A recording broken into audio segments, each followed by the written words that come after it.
جب حضرت جعفر طیار رضی اللہ تعالیٰ عنہ شہید ہو گئے تھے تو نبی کریم علیہ السلام ان کے گھر گئے تو ان کی اہلیہ نے پوچھا تھا کہ یا رسول اللہ صلی اللہ علیہ وسلم اب میرے بچوں کا کیا بنے گا؟ تو حضور نے فرمایا انا ولیہم فی الدنیا والآخرہ، میں دنیا میں بھی ان کا وارث بنوں گا اور قیامت میں بھی ان کا وارث بنوں گا۔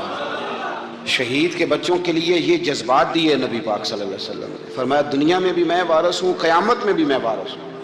یہاں تک شہداء کے لیے رسول کریم علیہ السلام نے دیکھے نا، حضور ہر سال خود شہداء احد کے مزاروں پہ جاتے تھے اور ان کے لیے دعا فرماتے تھے، خراج تحسین پیش کرتے تھے۔ پھر ہر سال حضرت ابو بکر صدیق بھی جاتے تھے، پھر ان کے بعد ہر سال حضرت عمر جاتے تھے، پھر ان کے بعد ہر سال حضرت عثمان گئے، پھر ہر سال مولا علی گئے، پھر ہر سال حضرت عمر بن عبدالعزیز بھی گئے۔ وہاں جاتے تھے، خراج تحسین پیش کرتے تھے شہداء احد کے مزارات پر۔ اللہ تعالیٰ اس وطن کو قیامت کی صبح تک آباد فرمائے اور ہر دشمن اور ہر سازش سے اللہ اس ارض مقدس کو محفوظ و ممنون رکھے۔ لوگوں نے سمجھا اسلام میں خشک مذہب ہے۔ پڑھیے قرآن پاک کا 15واں سپارہ آخر سے 16واں شروع سے۔ حضرت خضر علیہ السلام گئے، ایک دیوار گر رہی تھی، اللہ کے رسول نے محنت کر کے جو کام مزدور کرتا ہے وہ کام پیغمبروں نے کیا۔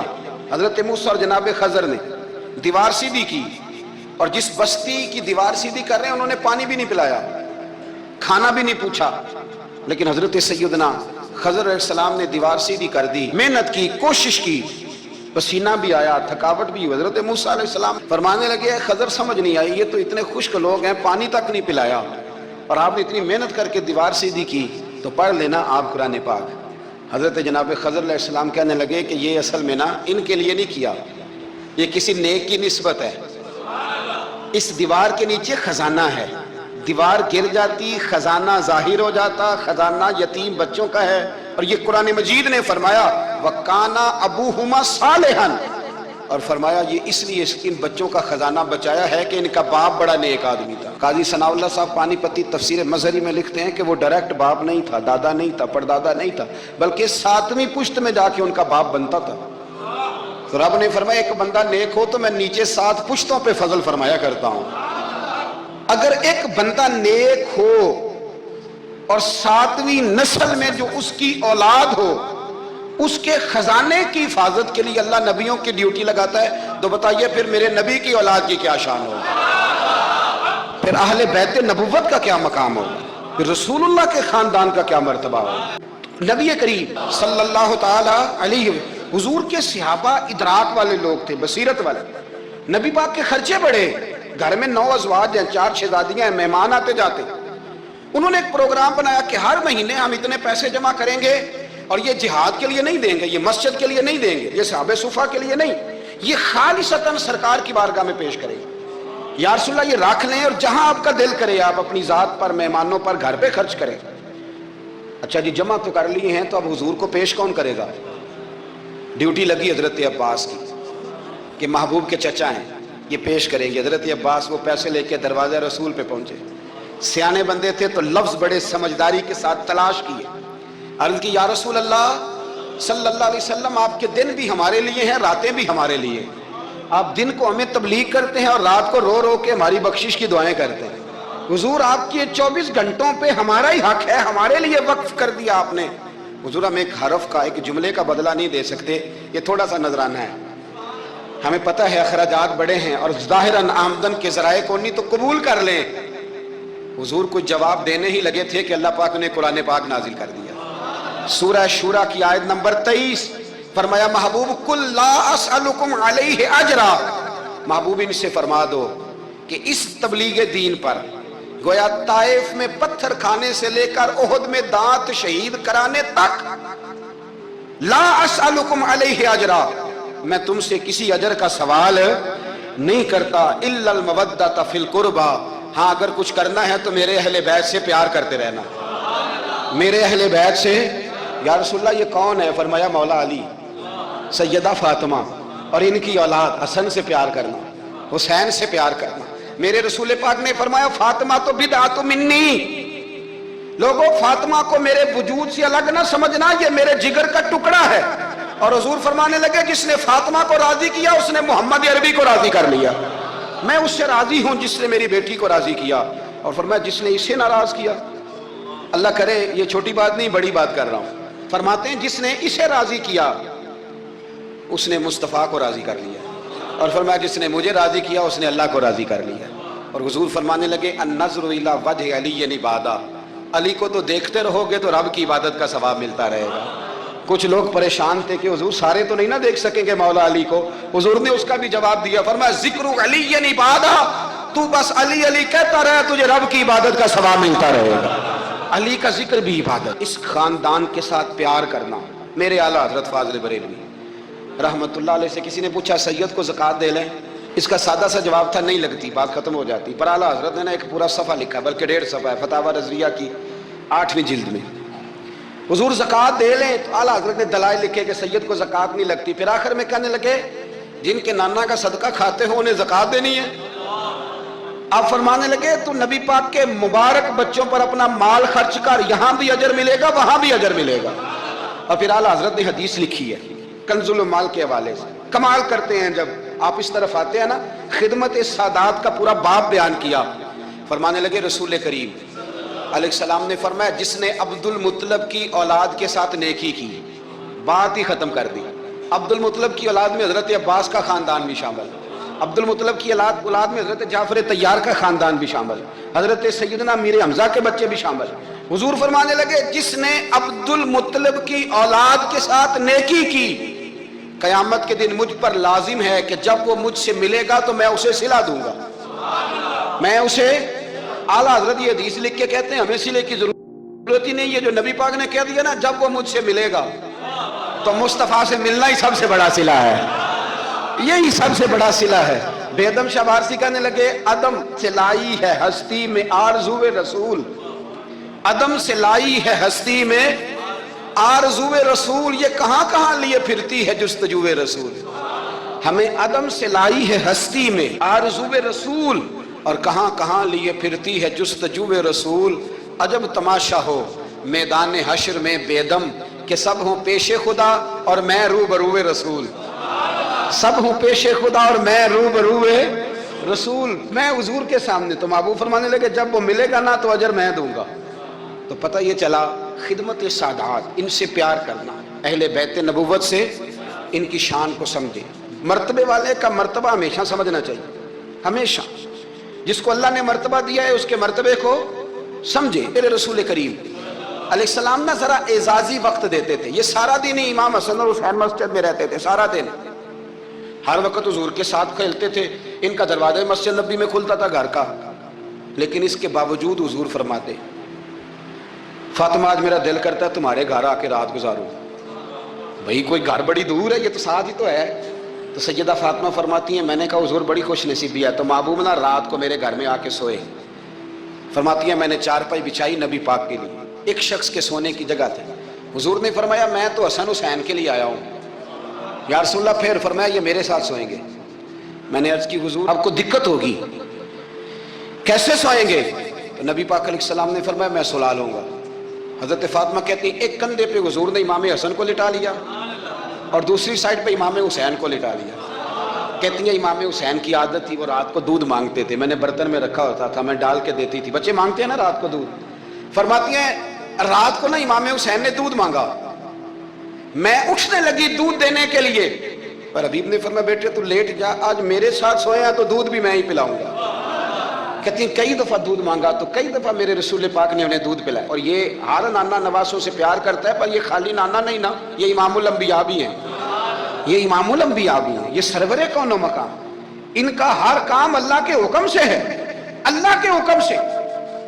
حضرت سیدنا عبداللہ ابن عمر رضی اللہ تعالیٰ عنہ فرماتے ہیں کہ نبی پاک نے پیغام بھیجا سیدہ فاطمہ کو، فرمایا حسن کو بھیجو میرا ملنے کو دل کر رہا ہے. تو کہتی ہیں وہ گھر میں نا دیر ہو گئی امام حسن کو آنے میں. اعلیٰ حضرت فرماتے ہیں مجھے لگتا ہے کہ بی بی صاحبہ غسل کرانے لگ گئی تھی، کپڑے تبدیل کرا رہی تھی. مائیں کرتی ہیں نا بچہ باہر جانے لگا تھے واپس آپ پہلے کپڑے بدل. تو ذرا دیر ہو گئی تو نبی پاک بے چین ہو گئے، میں حسن آ کیوں نہیں رہا، میرا ملنے کو دل ہے. فرماتے تھوڑی دیر گزری تو امام حسن نے دروازہ کھولا سیدہ پاک کا. جب دروازہ کھولا تو رسول کریم نے دونوں بازو یوں کھول دیے اور نبی پاک گھٹنوں کے بل زمین پر بیٹھ گئے. امام حسن بھی جب اندر سے نکلے تو انہوں نے بھی یوں بازو کھولے. تو کہتے ہیں رسول کریم کے جب گلے سے آ کے لگے تو عبداللہ ابن عمر کہتے ہیں میں نے حضور کی آنکھوں میں آنسو دیکھے اور محبوب ان کا ماتھا چوم کے کہنے لگے اے اللہ میں ان دونوں سے محبت کرتا ہوں, تو بھی ان سے محبت فرما. میرے اللہ جو میرے حسن حسین سے محبت کرے اس بندے سے بھی محبت فرما, جو ان سے پیار کرے اس سے بھی. ہمارے بزرگوں کو نا اہل بیت سے بڑا پیار ہوتا تھا, اصحاب کے بھی غلام اور اہل بیت کے بھی. میں نے کہا ہے کہ اب ہمارے مزاجوں میں نا خشکی آ گئی ہے. وہ جی اخلاق کی بات کریں, جی سیدھی سیدھی نماز روزے کی بات کریں, اصول کی. وہ جو ادب تھا, وہ جو عشق تھا, وہ جو وارفتگی تھی, وہ حسن کدھر گیا؟ حضرت عمر سے زیادہ تو اصول پسند کوئی نہیں نا, ان سے زیادہ سخت مزاج اصول پسند بندہ تو کوئی نہیں نہ ملے گا امت کو. امام حسین 10-10.5 سال عمر تھی, بچے تھے, مسجد میں آئے. حضرت عمر خطبہ دے رہے, جہاں اصول کی بات ہوگی وہاں اصول کی ہوگی, اور جہاں عشق کی ہوگی, جہاں عشق کی ہوگی. نماز پڑھا کہ میں تین ول ویکھا, محنو تے کعبہ بھول گیا آئی. تو امام حسین آئے مسجد نبی میں, حضرت عمر خطبہ دے رہے تھے, مولا علی کے ساتھ آئے بچے جمعہ پڑھنے. امام حسین آئے تو جناب عمر کے سامنے کھڑے ہو گئے, کہنے لگے عمر نیچے اترو, میرے نانا کا ممبر ہے. حضرت علی نے بازو تھاما, کہا یہ کیا کہہ رہے ہو؟ تو جناب فاروق اعظم فرمانے لگے جمعہ ہو رہا ہے, خطبہ ہو رہا ہے, لوگ جمعہ پڑھنے آئے ہوئے ہیں, اس میں اب بچہ آ جائے تو کیا جمعہ چھوڑا جائے گا؟ لیکن جہاں ادب ہے وہاں ادب ہے. حضرت علی کہنے لگے حسین یہ کیا کہہ رہے ہو, بیٹھ جاؤ. تو حضرت عمر فاروق فرمانے لگے علی آپ نہ بیچ میں آئیں, یہ میرا اور حسین کا معاملہ ہے, آپ نہیں بیچ میں آئیں, آپ ہٹ جائیں, میرا اور حسین کا مسئلہ. کیا کہا بیٹے؟ کہا عمر اترو, میرے نانا کا ممبر ہے. اتنا بڑا آدمی جسے کیسر و کسرا ہلا نہ سکے, جو درہ مارے تو زمین کا زلزلہ رک جائے, جو سورج کو حکم دے تو سورج چہرہ بدل جائے, وہ شخص جو دریا کو خط لکھے تو خشک دریا بہنے لگے. عمر اترو, میرے نانا کا ممبر ہے. فاروق اعظم زمین پہ اتر آئے, ہاتھ باندھ کے کھڑے ہو گئے, کہنے لگے حسین میں اتر گیا ہوں پتر, ممبر تو تیرا ہے یا تیرے نانا کا ہے؟ ختم ہو گئی بات. تو حضرت امام حسین کہنے لگے جا کے اپنے نانے کے ممبر پہ بیٹھ جا. تو فاروق اعظم کی چیخ ہی نکل گئی, کہنے لگے پتر میں تو اونٹ چرانے والے کا بیٹا ہوں, میرے نانے کا کوئی ممبر نہیں یار, میں تو اونٹ چرانے والے کا, میرے نانے کا کوئی ممبر ہی کوئی نہیں, تو کدھر جاؤں؟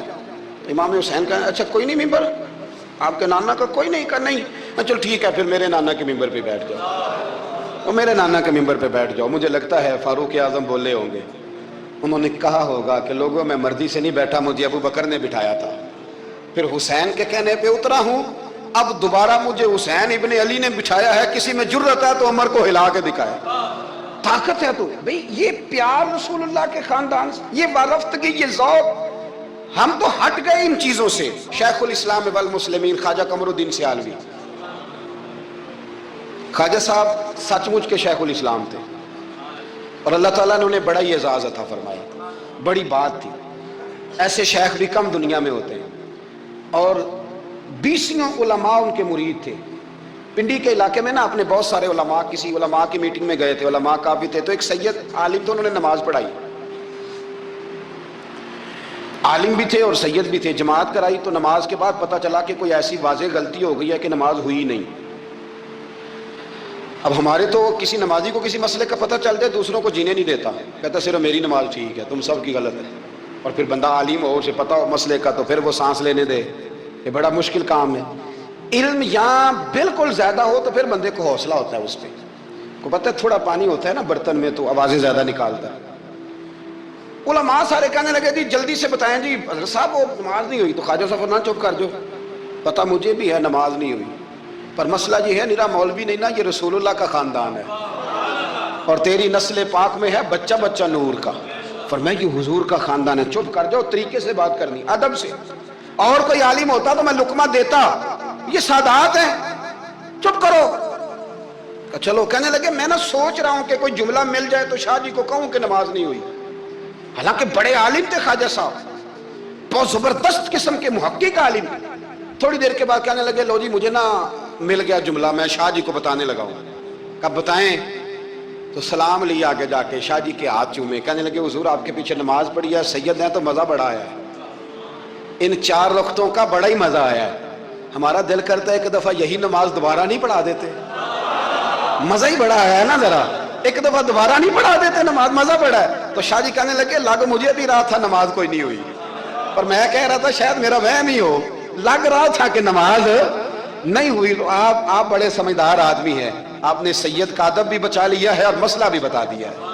تیری نسل پاک میں ہے بچہ بچہ نور کا، تو ہے عین نور تیرا سب گھرانہ نور کا۔ حضرت ابو ہریرہ رضی اللہ تعالیٰ عنہ امیر المومنین فی الحدیث، یہ بھی مومنوں کے امیر ہیں علم حدیث میں۔ یوں بیٹھے تھے سارے طالب علم آپ کے سامنے، حدیثیں سننے والے سینکڑوں لوگ، حضرت ابو ہریرہ حدیثیں بیان کر رہے۔ مدینہ منورہ میں تازی تازی بارش ہوئی تھی، امام علی مقام ابھی نوجوان تھے، امام حسین نہ آئے، بارش ہوئی، چھوٹے چھوٹے گڑھے مدینہ منورہ میں، تو ان میں پانی کھڑا تھا۔ امام حسین نے نا قدم رکھا زمین پہ تو آپ کے پیروں کو نا تھوڑی مٹی لگ گئی، مٹی بھی کیا تھی، مدینے کی مٹی تھی، مٹی آپ کے قدموں کو لگ گئی۔ شاگرد کو بھی بندہ کہہ سکتا ہے کہ جا ذرا امام صاحب کو کپڑا دے کے پیر صاف کرنے، کسی کو بھی کہہ سکتا ہے۔ اور پھر بندہ پڑھا رہا ہو، بیٹھا ہو، اس کے سامنے عقیدت والے سننے والے لوگ آئے ہو، وہ سمجھتا ہے میرا کوئی قد کاٹ ہے، بڑی بات ہے میری، وہ پھر اس طرح ادب اداب کرے۔ جب امام حسین نے قدم رکھا نا زمین پہ مٹی لگ گئی، تو اب شاگردوں کا منہ اس طرف تھا، حضرت ابو ہریرہ کا ادھر تھا، وہ دیکھ رہے تھے۔ تو جناب ابو ہریرہ جلدی سے اٹھے، خود اٹھے، شاگردوں کا حلقہ چیرتے ہوئے گزرے اور امام علی مقام کے نا پیروں میں جا کے بیٹھ گئے۔ حضرت ابو ہریرہ کی داڑھی سفید، امام حسین کی کالی۔ حضرت ابو ہریرہ نے اپنی پگڑی کھولی اور امام حسین کے پیر صاف کرنے لگے۔ پیر حضرت امام حسین نے قدم پیچھے کھینچے اور کہا آپ کیا کر رہے ہیں، آپ بزرگ ہیں، میں تو جوان ہوں، یہ کیا کر رہے ہیں؟ تو حضرت ابو ہریرہ رو پڑے، کہنے لگے حسین میں کالی داڑھی کا ادب نہیں کر رہا، میں خون رسول کا احترام کر رہا ہوں، میں خون رسول کا ادب کر رہا ہوں۔ یہ نبی پاک کا خاندان، یہ رسول اللہ صلی اللہ تعالی علیہ وسلم کا خاندان ہے، اس خاندان نبوت کا اکرام کرنا، ان کا احترام کرنا، ان سے پیار کرنا، ان کی قدر کرنا، ان کے لیے اپنے دل میں آنکھوں میں عزت رکھنا، ان کے لیے شفقت کے بازو کھولنا، یہ چیز اللہ کو بھی راضی کرتی ہے، اللہ کے رسول کو بھی راضی کرتی ہے۔ فقیر آتا ہے ہمارے دروازے پہ مانگنے، آگے بھلا کیا کہتا ہے، تیرے بچے جیتے رہیں، پیسے بچے کماتے ہیں کہ ابا جی؟ دینے کس نے؟ بچوں کا نام کیوں لیتا ہے؟ اسے کہنا چاہیے اللہ تیرے کاروبار میں برکت کرے، کمانے والا زندہ رہے۔ وہ کیا کہتا ہے، بچے، بھائی پیسے بچوں نے کمائے ہیں، کوئی بچوں نے دینے ہیں، تیرے بچے۔ اس کا مطلب یہ ہے کہ جو جس کے بچوں سے بھی پیار کرے وہ بندہ اچھا لگتا ہے، جو جس کے بچوں سے بھی محبت کرے وہ بندہ اچھا لگتا ہے، وہ پیارا لگتا ہے۔ تو میرے بھائی جو مصطفیٰ کے بچوں سے پیار کرے، جو رسول اللہ صلی اللہ علیہ وسلم کے بچوں کا احترام کرے، جو حضور کی نسل پاک کا ادب کرے۔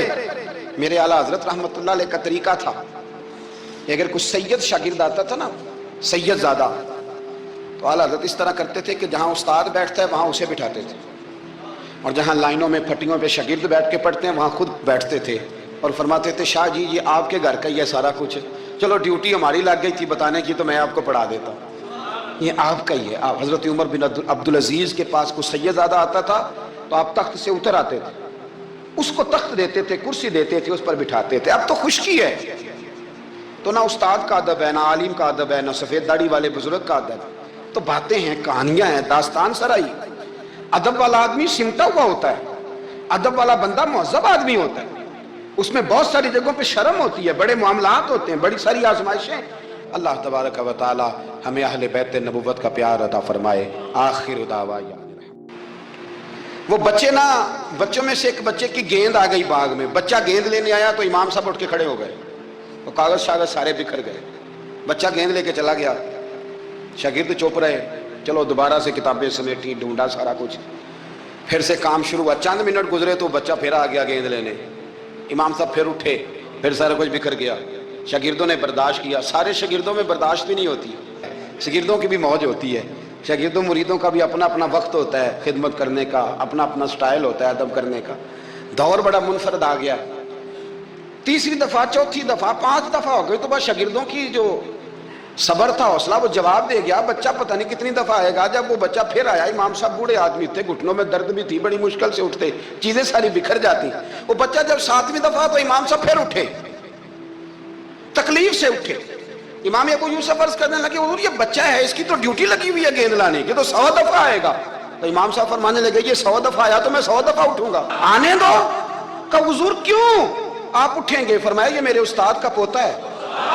اصلا نال جے نیکی کریے تے نسلاں تاک نہیں بھول دے. سن لو, اصلا نال جے نیکی کریے تے نسلاں تاک, ہاں بے اصلاں نال نیکی کریے تے پھل کنڈیاں نال تول دے.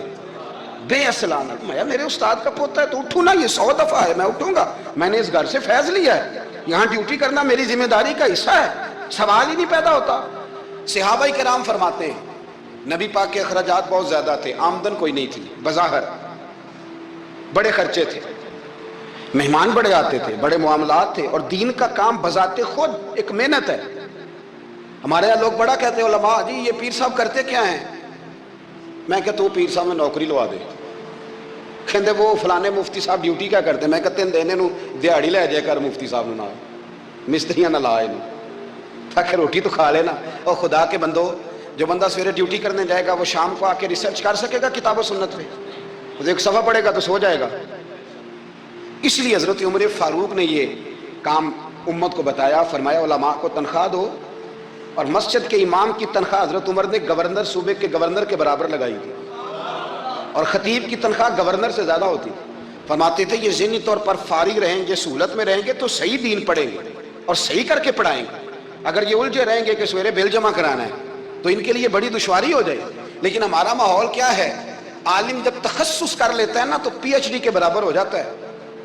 درس نظامی کے بعد جب تخصص کرتا ہے نا وہ 3 سال میں یا 2 سال میں, تو پی ایچ ڈی ہے. آج پی ایچ ڈی آدمی جائے نا یونیورسٹی میں لگے تو تقریباً 2.25 لاکھ کے قریب اس کی تنخواہ ہے. عالم کو کیا دیتے ہیں لوگ؟ یہ میری بات سمجھے, اس کا اور اس کا لیول تعلیم کا ایک جیسا ہے, اس کا سٹیٹس کیا ہے اور اس کا. لیکن اس کے باوجود اگر وہ کسی آسانی میں ہے تو اس بیچارے کو حساب دینا پڑتا ہے, اسے بتانا پڑتا ہے کہ گاڑی میں بیٹھتا ہوں تو کہاں سے آئی ہے, روٹی کھاتا ہوں تو کہاں سے, اس کو پھر بھی حساب دینا پڑتا ہے. اس کا نقصان یہ ہوتا ہے پھر لوگ دین میں آنا چھوڑتے ہیں. ہمارے یہاں گجرانوالہ میں ایک عالم تھے, وہ 9 بھائی عالم تھے, اب ان کے بچوں میں سے کوئی بھی نہیں بنا. کوئی بچہ کوریا میں کمائی کر رہا ہے, کوئی افریقہ میں کمائی کر رہا ہے. وہ کہتے ہیں جو شراب کا ہوا ہے ہمارا بھی تو وہی ہونا نا. کل بچے نکل گئے, انہوں نے کہا جا کے محنت کرتے ہیں. نے کیا کمایا؟ قُلْ لَا أَسْأَلُكُمْ عَلَيْهِ أَجْرًا إِلَّا الْمَوَدَّةَ فِي الْقُرْبَى آمَنْتُ بِاللَّهِ صَدَقَ مَوْلَانَا الْعَظِيمُ وَصَدَقَ رَسُولُهُ النَّبِيُّ الْكَرِيمُ إِنَّ اللَّهَ وَمَلَائِكَتَهُ يُصَلُّونَ عَلَى النَّبِيِّ يَا أَيُّهَا الَّذِينَ آمَنُوا صَلُّوا عَلَيْهِ وَسَلِّمُوا تَسْلِيمًا اللهم صل على سيدنا ومولانا محمد معدن الجود والكرم وعلى آلہ واصحابہ وبارک وسلم.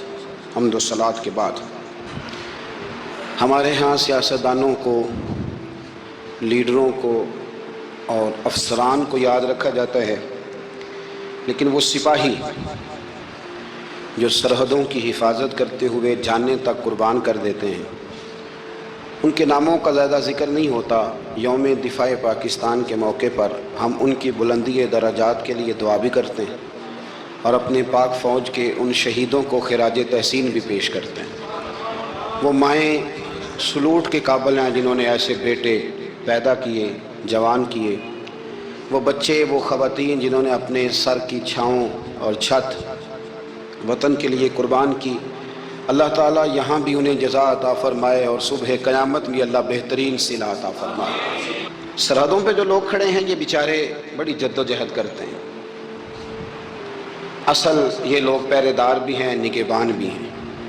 کسی کے قریب اگر ان شہداء میں سے کسی کا رہنا ہو, گھر ہو, بچوں سے ملاقات ہو تو ضرور ان سے پیار کیا جائے, ان سے محبت کی جائے. ہمارے ہاں رسمی قسم کے پروگرام ہوتے ہیں ٹی وی پہ 1-2, لیکن ان کا مستقل خیال رکھنے کا کوئی ذریعہ نہیں ہوتا. ہم لوگ سمجھتے ہیں کہ بھئی مفت میں سلوٹ کیوں کریں جی, پیار کیا ہوتا ہے, ادب کیا ہوتا ہے. پہلی بات یہ ہے کہ ادب ہی ہوتا ہے. اماں انگوٹھا چھاپ ہے, بالکل ان پڑھ ہے, ناظرہ قرآن مجید بھی نہیں پڑھنا آتا. بیگم صاحبہ نے ایم اے, بی ایڈ, اس کے بعد ایم فل میں داخلہ لیا ہوا ہے. ادب کس کا کرنا ہے, بیگم کا کہ اماں کا؟ اماں تو ان پڑھ ہے, بیوی پڑھی لکھی ہے. صرف ایم اے کیا ہوا ہے, بی ایڈ بھی کیا ہوا ہے, ایم فل کر رہی ہے, اماں کا کیوں ادب کرنا ہے؟ اس لیے کہ اماں کا ادب اللہ رسول نے بتایا ہے. اماں کا ادب ہو سکتا ہے بیوی بڑی اچھی قاریہ ہو, عمدہ قرآن پڑھتی ہو, حافظہ ہو, عالمہ ہو, اماں کو ناظرہ بھی نہ پڑھنا ہے, پر جنت پھر بھی ماں کے قدموں کے نیچے ہی ہے. یہ سمجھ لیں ادب والے کا ادب. امام راضی نے ایک بات لکھی ہے, وہ کہتے ہیں جو قاضی ہوتا ہے نا, قاضی جج, اس کے آداب لکھے ہیں امام راضی. فرماتے ہیں اگر جج کے پاس مقدمہ آ جائے نا باپ اور بیٹے کا آپس میں جھگڑا ہے, اسے پتہ چل جائے کہ باپ سچا ہے بیٹا جھوٹا ہے, تو 100 دفعہ کہہ دے کہ باپ سچا ہے بیٹا جھوٹا ہے, باپ سچا ہے بیٹا جھوٹا ہے, باپ سچا ہے بیٹا جھوٹا ہے. لیکن اگر اسے پتہ چل جائے نا کہ بیٹا سچا ہے اور ابا غلطی پہ ہے, اب یہ تو 100 دفعہ کہے کہ بیٹا ٹھیک کہتا ہے, بیٹا سچا ہے, بیٹا سچا ہے, پر ایک دفعہ بھی یہ نہ کہے کہ ابا جھوٹا ہے. حالانکہ مطلب یہی ہے, اگر بیٹا سچا ہے تو پھر خود بخود سمجھ آتی ہے کہ ابا جی غلطی پہ ہیں. لیکن ادب کا تقاضا یہ ہے کہ جج بھی یہ نہ کہے کہ باپ جھوٹا ہے اگرچہ وہ غلطی پر ہے, یہ تو کہہ دے کہ بیٹا. اس لیے کہ ادب والے کا جو مقام ادب ہے وہاں ادب کیا جائے, جو مقام اکرام ہے وہاں اکرام, وہاں آپ خشک نہیں بنیں گے. جہاں جھکنا ہے وہاں بہرحال جھکنا ہے, جہاں سلوٹ کرنی ہے بہرحال وہاں سلوٹ کرنی ہے. جن کا ہمارے اوپر ادب لازم ہے ہم نے ان کا ادب. امام اعظم ابو حنیفہ رحمۃ اللہ علیہ ایک جنگل میں ایک باغ میں بیٹھے تھے, شاگرد ساتھ تھے, امام ابو یوسف تھے اور بھی آپ کے شاگرد تھے, تو کچھ لکھ رہے تھے. علماء جب کتابیں لکھتے ہیں تو 20 کتابیں انہوں نے کھول کے نشانیاں رکھ کے دائیں بائیں رکھی ہوتی ہیں, مختلف قسم کے نوٹس ہوتے ہیں, بڑا کچھ بکھرا ہوا تھا. شاگرد تھے, باغ کے ایک کونے میں بچے کھیل رہے تھے. 6 ستمبر ہے, یوم ختم نبوت ہے. پاکستان کی اسمبلی نے 7 ستمبر کو قادیانیوں کو غیر مسلم اقلیت قرار دیا تھا. اللہ تعالیٰ اس اسمبلی میں جس قسم کے بھی جس طرح کے بھی افراد تھے جنہوں نے بھی اس قرارداد میں تھوڑا سا بھی حصہ لیا, اللہ انہیں بہترین جزا عطا فرمائے. اور مجھے امید ہے کہ اللہ اس کا ہر اس شخص کو جو اس وقت اسمبلی میں بیٹھا تھا اور علامہ نورانی رحمۃ اللہ تعالیٰ علیہ کی قرارداد پر جس نے بھی ان کا ساتھ دیا تھا, مالک انہیں اس کی بہترین جزا عطا فرمائے. قادیانی سے ہمارا شدید اختلاف اس لیے ہے, جو تو ہیں عیسائی, وہ تو ایک الگ دین مانتے ہیں, بات ختم ہو گئی, ٹھیک ہے, وہ اپنا عبادت گاہیں بھی بناتے ہیں, سارا کچھ کرتے ہیں, کریں. قادیانی کا یہ مسئلہ ہے کہ وہ دین اسلام کے اندر نقب زنی کرتا ہے, وہ دین کا حلیہ بگاڑتا ہے. وہ کہتا ہے کہ نبی پاک علیہ السلام کے بعد بھی کوئی نبی آ سکتا ہے, اور حضور کا کلمہ پڑھنے کے باوجود وہ ارتداد کی بات کرتا ہے. اس لیے اس کے ساتھ مسلمان کا اختلاف زیادہ سخت ہے کہ عیسائی کم از کم اسلام کا حلیہ تو نہیں نہ بگاڑتے, ایک الگ دین کو مانتے, اور یہ کلمہ پڑھ کے قرآن پڑھ کے ایک نئے نبی کا تصور پیش کر کے ایک ایسا دروازہ کھولتے ہیں کہ جو دین کی ساری شکل و صورت کو بگاڑ دے گا. اس لیے قادیانی کل بھی کافر تھے, آج بھی کافر ہیں, اور صبح قیامت تک یہ کافر ہی رہیں گے. اس لیے کہ سورج اپنی جگہ چھوڑ سکتا ہے, چاند اپنی جگہ چھوڑ سکتا ہے, ستارے ٹوٹ سکتے ہیں, لیکن میرے نبی کریم کے بعد کوئی اور نبی آ سکتا, یہ دروازے نبوت بند ہے. کیونکہ الکفر ملت واحدہ, کافر ایک پوری جماعت کا نام ہے. تو وہ اس طرح کرتا ہے کہ کسی بھی ایسی طاقت کو جو اسلام کا حلیہ خراب کرنے والی اسے سپورٹ کرتا ہے, اور اس کو وہ آزادی رائے کا نام دیتے ہیں.